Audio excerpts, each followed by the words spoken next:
Our story is an unlikely one. It begins not with kings or empires, but with a fragile species of ape on a small, quiet planet. For millions of years, our ancestors were unremarkable animals.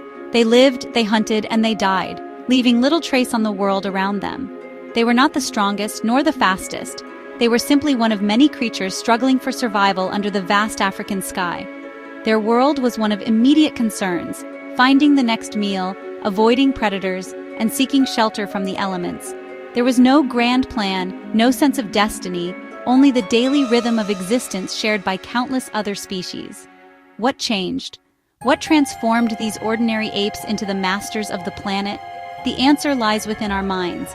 At some point, a profound shift occurred, a cognitive revolution. We began to think in new ways, to imagine things that did not exist. We developed language not just to warn of danger, but to share stories about our past and dream about our future.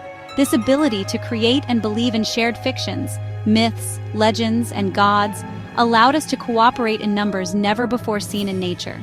It was this unique power of storytelling that set us on a completely different evolutionary path. This newfound ability to communicate complex ideas was our first great superpower. It enabled small bands of Homo sapiens to band together, forming larger and more stable groups. We could now plan elaborate hunts, coordinate defenses against rivals, and pass down vital knowledge from one generation to the next.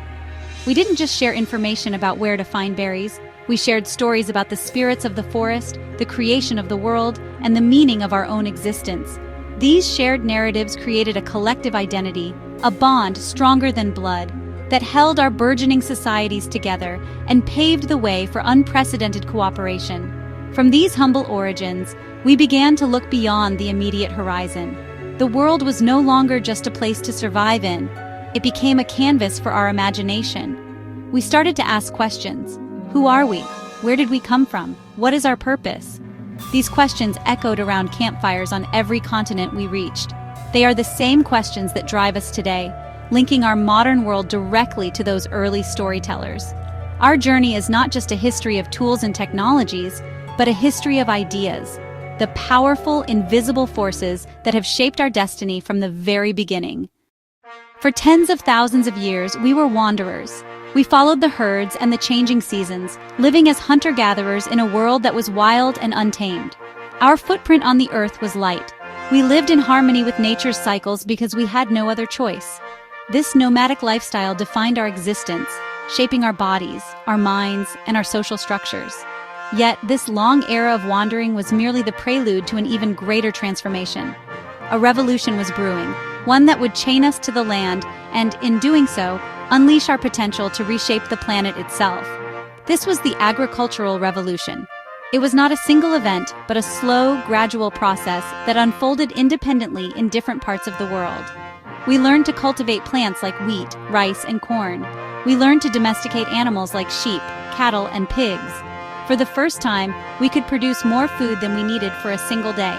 This surplus was the critical spark that ignited civilization. It allowed some people to stop searching for food and start specializing in other tasks. Suddenly, there was time to become potters, weavers, priests, and soldiers. With agriculture came settlement. We abandoned our nomadic ways and built permanent villages, which slowly grew into the world's first towns and cities. Life became more complex and more organized. We needed rules to live together in such large numbers. We needed leaders to manage our food surpluses and organize large-scale projects like irrigation canals and defensive walls. This was a grand and risky experiment. We traded the freedom of the hunt for the security of the harvest, and in doing so, we created a completely new kind of society, one filled with both incredible opportunities and unprecedented challenges. These first cities were the crucibles of civilization. In places like Mesopotamia, Egypt, the Indus Valley, and China, new inventions appeared at a startling pace. We invented the wheel to transport goods and the plow to till our fields more efficiently. Most importantly, we invented writing. This was a monumental leap forward. Writing allowed us to record our laws, our histories, and our business transactions with perfect accuracy. It enabled the creation of vast empires, complex bureaucracies, and sophisticated legal codes. Our collective memory was no longer limited by the capacity of a single human brain. It could now be stored, shared, and built upon for all time. The rise of the first cities and empires set the stage for the next chapter of our story, the Age of Connection. The world, once a mosaic of isolated communities, began to weave itself into a single global tapestry. Great empires rose and fell, from the Romans and Han Chinese to the Mongols and the Ottomans. Each one acted as a conduit, spreading ideas, technologies, and cultures across vast distances. Trade routes like the Silk Road became the arteries of this new interconnected world, carrying not just silk and spices, but also religions, philosophies, languages, and even diseases across continents. This process of connection was not always peaceful. It was often driven by conquest, conflict, and competition. Yet through this turbulent history of exchange, a shared human civilization began to emerge. The discoveries of one culture soon became the inheritance of all. Indian mathematics gave us the concept of zero. Chinese inventions gave us paper, printing, and gunpowder. Arabic scholars preserved and expanded upon the wisdom of the ancient Greeks. Each interaction, whether through trade, war, or migration, added new threads to our collective human story, making it richer and more complex with every passing century. In the last 500 years, the pace of change has accelerated beyond anything our ancestors could have imagined. The scientific revolution gave us a new method for understanding the universe, based on observation and evidence rather than myth and superstition. The Industrial Revolution then gave us the power to harness new sources of energy, like steam and electricity, allowing us to mechanize production and build the modern world of skyscrapers, railways, and factories. These twin revolutions completely reshaped human society, our relationship with nature, and our own daily lives in fundamental ways. Today, we stand at a unique moment in this long history. We are the inheritors of this entire journey of the cognitive spark, the agricultural experiment, and the relentless drive for connection and discovery. We have built a global civilization of unprecedented complexity and power. We have walked on the moon, decoded our own genome, and created a digital world that connects billions of people in an instant. This documentary is the story of how we got here. It is the epic tale of our species, a journey from simple apes to the architects of a planetary civilization. It is your story. It is our story. Picture the Earth about 100,000 years ago. It was a human world, but not of just one kind. We shared this planet with other human species, our long-lost cousins. In Europe lived the Neanderthals. In Indonesia, Homo floresiensis, and the Denisovans in Siberia. For millennia, this was normal. Around 70,000 years ago, Homo sapiens began to spread out of Africa. Wherever we went, the other human species vanished. By about 40,000 years ago, we were the last human species left.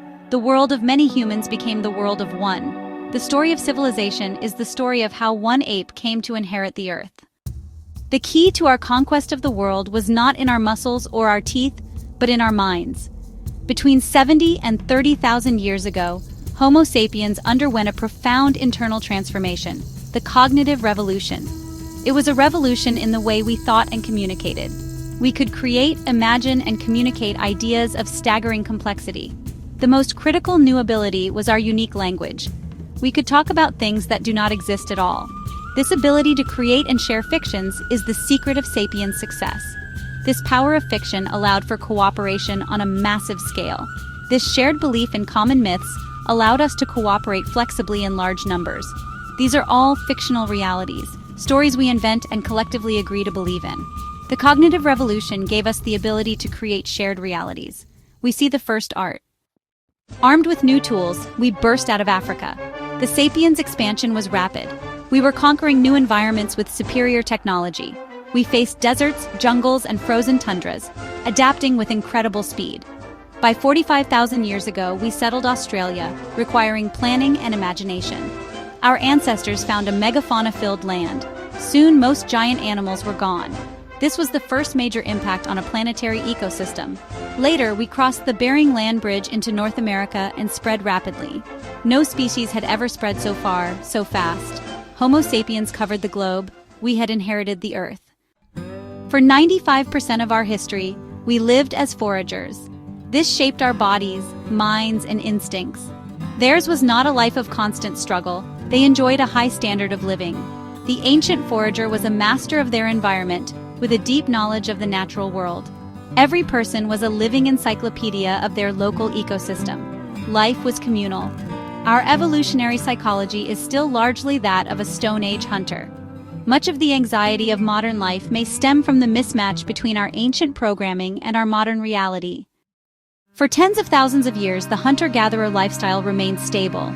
Yet our sapiens' genius came with a hidden cost. As we became better hunters, we altered ecosystems, leading to megafauna extinctions. Growing populations increased pressure on resources. Some bands settled in semi-permanent villages, shifting the social structure. Unconsciously, we began to domesticate plants, taking the first steps toward agriculture. This slow process transformed society, trading the forager's freedom for the farmer's security.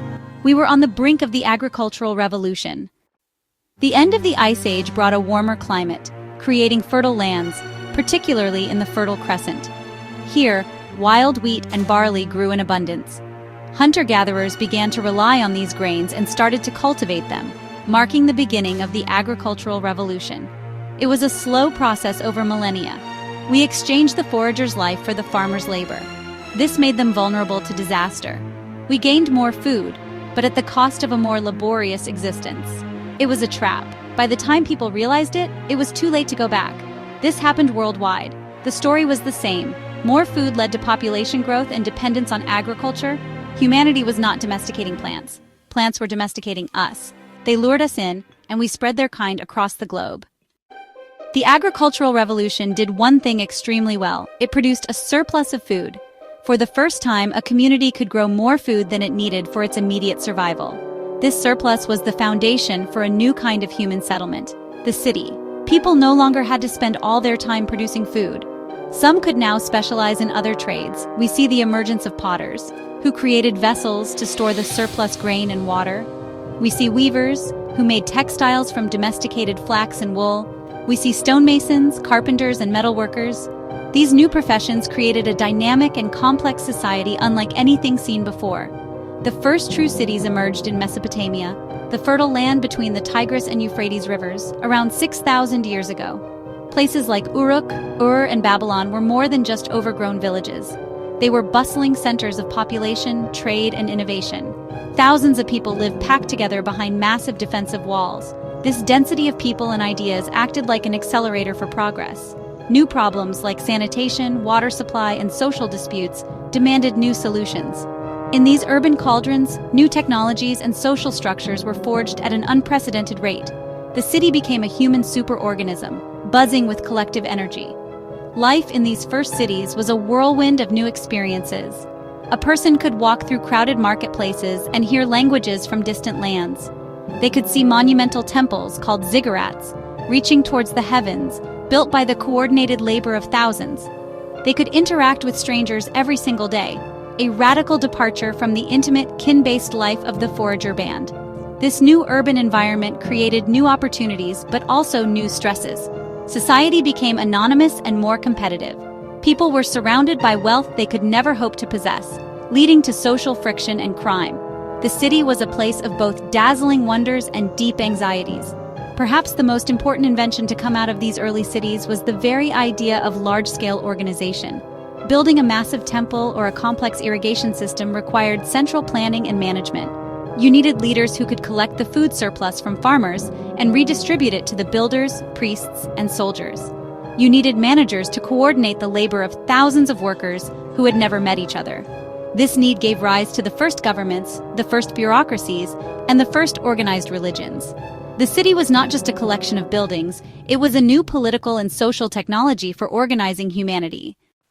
As thousands lived together in cities, how to maintain order became a problem. The solution was large-scale myths, stories uniting millions. These were stories of gods, kings, and shared laws. At the top were the gods. Every city had its patron deity. Priests emerged to serve them. Alongside the gods appeared kings. They claimed authority from the gods. This new system was hierarchical. This was the birth of inequality, justified by stories of gods and kings. As cities grew into kingdoms, their rulers faced a new and overwhelming problem: information overload. How do you keep track of the taxes paid by thousands of farmers? How do you record laws so they are applied consistently?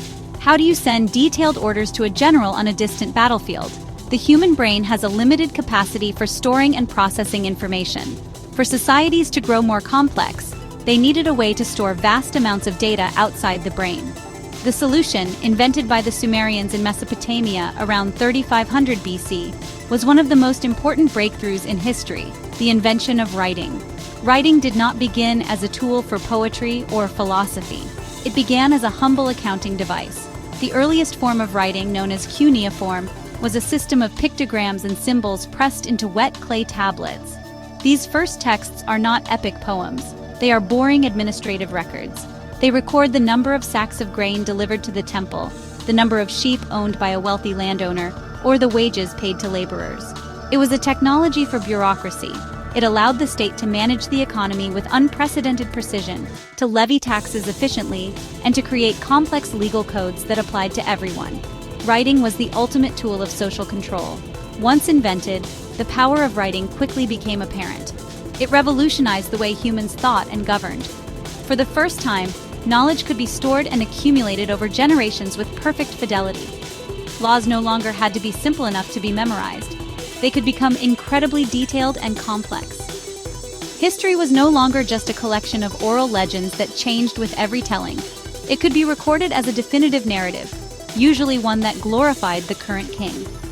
Writing allowed for the creation of sacred texts, which formed the bedrock of new, organized religions that could spread across vast territories with a consistent message. The invention of writing created a new and powerful class of people, the scribes.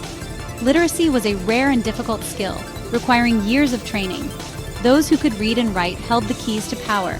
They were the administrators, the accountants, and the intellectuals of the ancient world.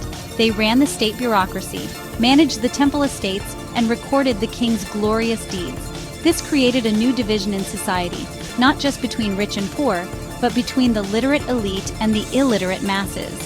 For most of human history, writing was a tool of the powerful, used to organize and control the population, not to enlighten them. The invention of cities, kingship, and writing created the perfect toolkit for building the empire. An empire is a large political entity that rules over many different peoples and territories, usually established through conquest. Around 2300 BC, Sargon of Akkad created the world's first empire. From the Egyptians to the Persians, history became a story of rising and falling empires. It promised to bring peace and order to a chaotic world. The imperial vision was universal. The emperor claimed the right to rule the entire world. Empires also acted as powerful agents of unification, fostering a sense of a shared world. They promoted the idea that all people could be part of the same political system. This imperial legacy, the dream of a unified and peaceful world, continues to shape our political thinking to this day. The rise of civilizations was a story of incredible human achievement. From our modern perspective, this seems like one of inevitable progress. But for the vast majority, it was not necessarily a story of improvement. The agricultural revolution created new miseries for the masses. The average farmer had a harder life than their hunter-gatherer ancestors, more vulnerable to famine and disease. This new hierarchical society was built on exploitation. The splendors of civilization were all funded by the sweat of millions of anonymous peasants and slaves. Yet, there was no going back. The well-being of the average person often declined. The great classical empires could not last forever.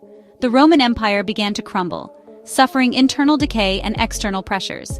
By the 5th century AD, the Western Roman Empire had effectively collapsed.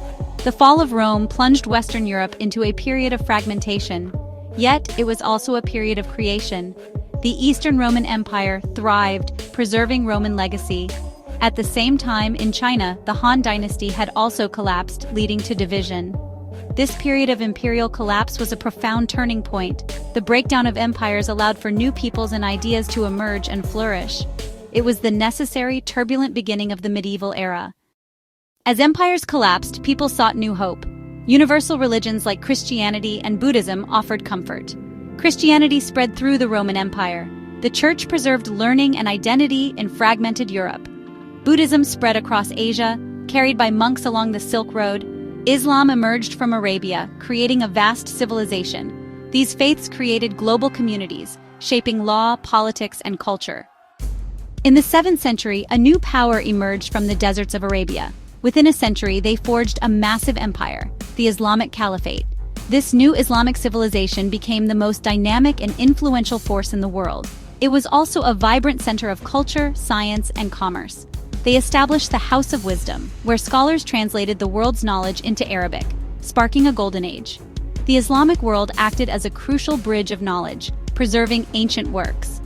This transmission helped spark the intellectual revival of the Middle Ages and laid the groundwork for the Renaissance.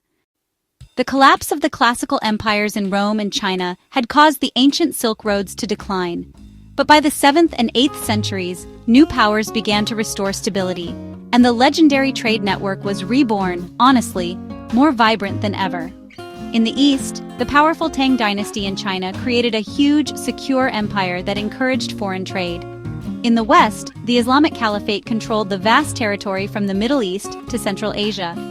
These two massive, stable zones of civilization anchored the ends of the Silk Road, creating a long corridor of relatively safe passage for merchants, missionaries, and travelers. The old world was, in a real sense, reconnecting. This new Silk Road was not a single path, but a sprawling web of interlocking routes, both overland and maritime. Caravans of camels laden with goods traversed the deserts and mountains of Central Asia. They carried silk, porcelain, and paper from China westward. In return, they brought back spices, jewels, glass, and horses from the Middle East, India, and the Byzantine Empire. At the same time, a bustling maritime route connected the ports of southern China with Southeast Asia, India, the Persian Gulf, and the east coast of Africa. Daring sailors in ships called dhows used the predictable monsoon winds to cross the vast Indian Ocean, creating a true global marketplace. However, these routes carried much more than just luxury goods. They were the primary conduits for the exchange of ideas, technologies, and cultures.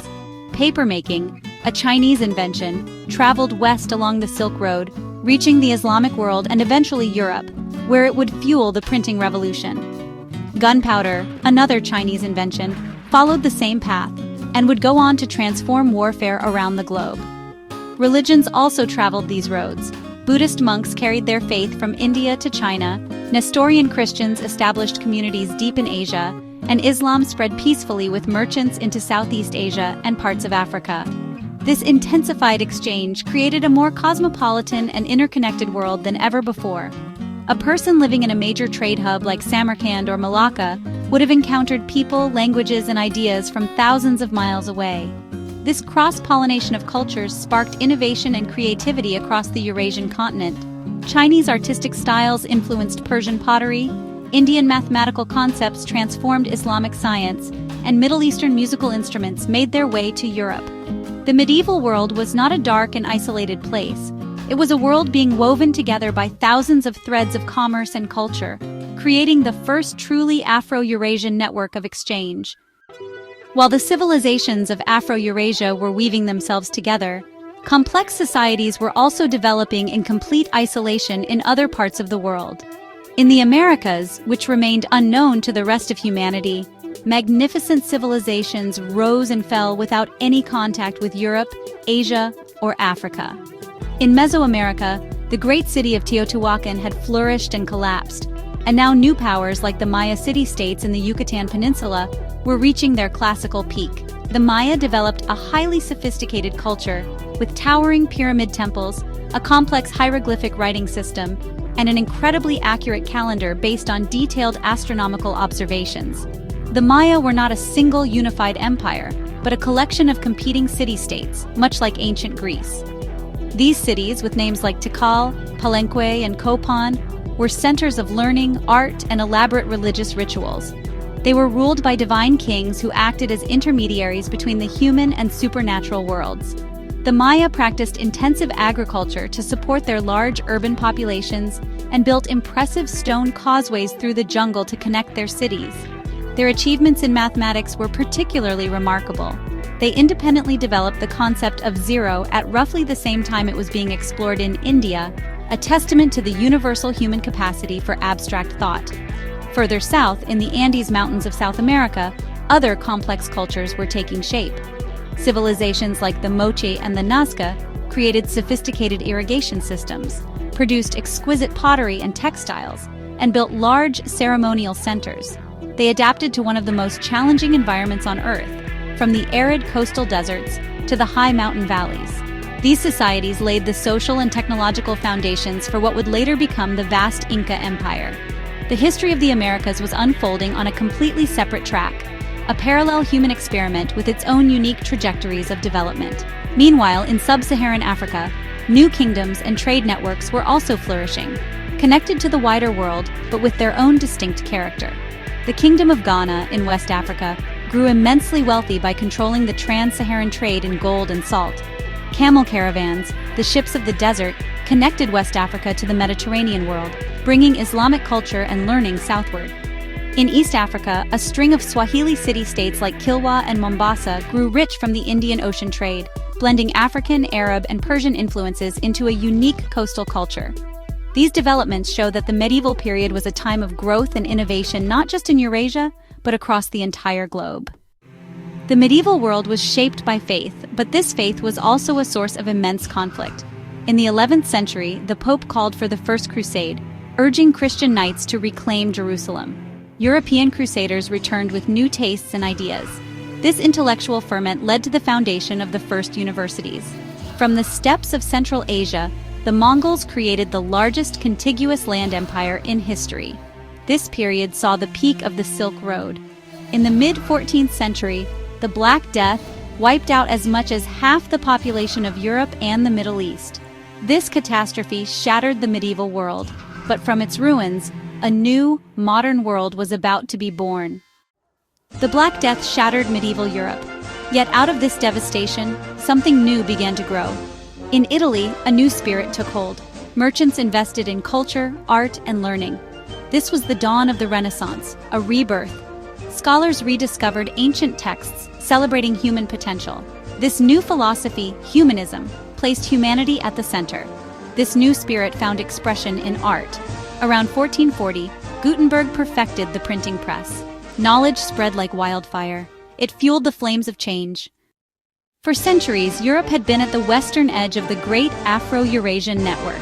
Nations on the Atlantic coast, like Portugal and Spain, were eager to find a way around this monopoly and dreamed of finding a direct sea route to the riches of Asia. They were driven by God, gold, and glory. Portugal took the lead, exploring down the coast of Africa.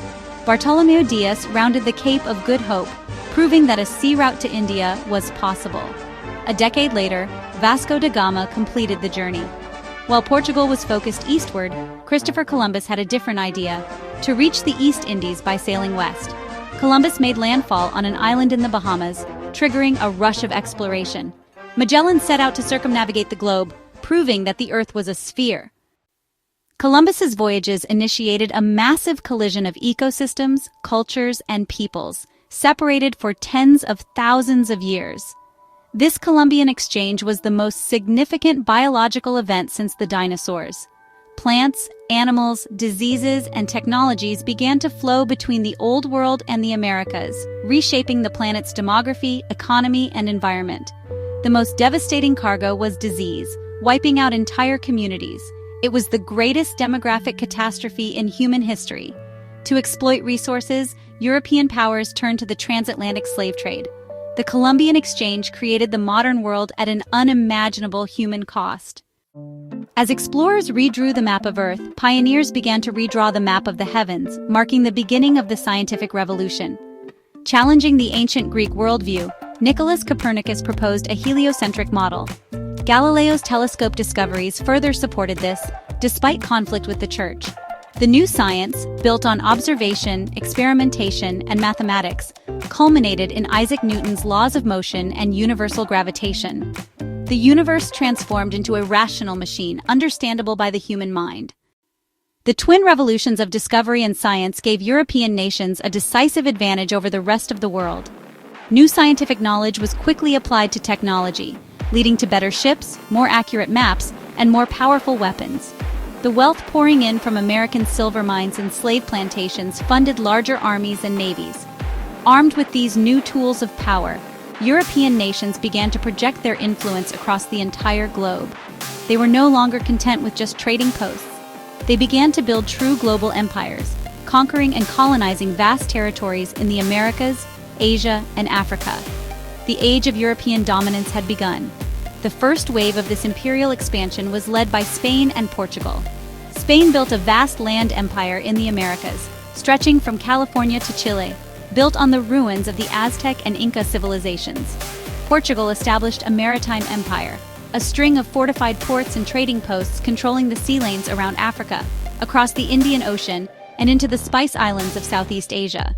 These empires were primarily focused on extraction, draining the wealth, whether silver, sugar, or spices, from their colonies and shipping it back to Europe. The local populations were subjugated, converted to Christianity, and forced to labor for their new colonial masters. By the 17th and 18th centuries, new European powers had entered the competition. The Dutch, the English, and the French challenged the Iberian monopoly and began to build their own global empires. They pioneered a new, more efficient model of colonialism based on the joint stock company, like the Dutch East India Company or the British East India Company. These were private corporations, granted monopoly powers by their governments, that could raise huge sums of money, build their own armies and navies, and wage war to secure trade and territory. They were essentially states within states, profit-driven machines of imperial expansion that established colonies in North America, the Caribbean, and India. This new global system created a world economy for the first time, but it was a deeply unequal one. Europe placed itself at the center of a vast network of trade and power. It extracted raw materials from its colonies in the Americas and Asia, manufactured them into finished goods in Europe, and then sold these goods back to the colonies and other parts of the world. This system enriched the imperial powers immensely, but kept their colonies in a state of dependence and underdevelopment. The foundations were being laid for a new global order, one in which a small corner of the world would come to dominate the rest of the planet for the next several centuries. For millennia, human power was limited to muscle, wind, and water. That changed in 18th century Britain with the steam engine. Steam engines, perfected by James Watt, unlocked the energy of coal, powering factories and transforming industries, especially textiles. Iron and later steel became the backbone of this new era, building machines, bridges, and railways. The steam locomotive revolutionized transport, shrinking distances and connecting markets like never before. The Industrial Revolution, born in Britain, spread rapidly, fueling a cycle of invention and global change. This was not just technological progress. It was a fundamental shift in humanity's relationship with energy and production. Factories needed workers, triggering a massive migration from rural villages to booming cities. Industrial cities grew chaotically, plagued by overcrowding, pollution, and disease. Life for workers, many of them women and children, was harsh, long hours, dangerous conditions, and low pay. The factory system created a new urban working class, the proletariat, who began to organize for better conditions. Trade unions and strikes emerged, turning cities into battlegrounds for social and political change. The industrial city became both a symbol of progress and a crucible of conflict. The upheavals of the industrial age shattered old certainties, giving rise to powerful new ideologies. Liberalism championed individual rights and free markets, appealing to the rising middle class. Socialism, inspired by thinkers like Marx, called for workers to unite against capitalist exploitation and envision a classless society. Nationalism fueled the creation of new nation-states and inspired independence movements, but also stoked rivalry and conflict. These ideologies competed for influence, shaping politics and sparking revolutions across the globe. The modern world would be defined by the clash and convergence of these powerful ideas. Industrial powers raced to conquer and exploit the world, launching the age of new imperialism. Europe and the US seized vast territories in Africa and Asia, driven by economic greed and national rivalry. Imperialists justified conquest with claims of racial superiority and a civilizing mission, masking brutal exploitation. Advanced weaponry enabled small European forces to dominate entire continents, redrawing borders with little regard for local realities. Colonization fueled European industry, but left deep scars: economic dependency, cultural loss, and enduring conflict. This global scramble set the stage for the violent rivalries of the 20th century. By the 20th century, nationalism, alliances, and imperial competition made the world a powder keg. World War I erupted, unleashing industrialized slaughter and toppling empires. Its aftermath bred revolution and resentment. Economic crisis and extremist ideologies led to World War II, an even more devastating conflict marked by genocide and atomic bombs. The war's end left Europe shattered and colonial empires fatally weakened. The US and Soviet Union emerged as superpowers, while a wave of decolonization reshaped the globe. The age of European dominance ended, giving rise to a new world of independent nations and global tensions. We have traveled an immense distance in a remarkably short time. We have become the undisputed masters of the planet. We've woven the globe together with trade and technology.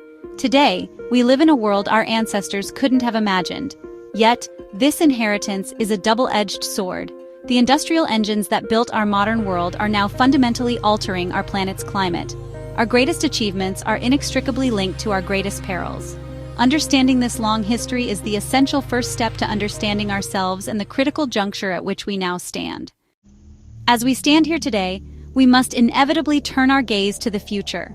We are on the cusp of new technological revolutions that could redefine what it even means to be human. This awesome power presents us with monumental questions.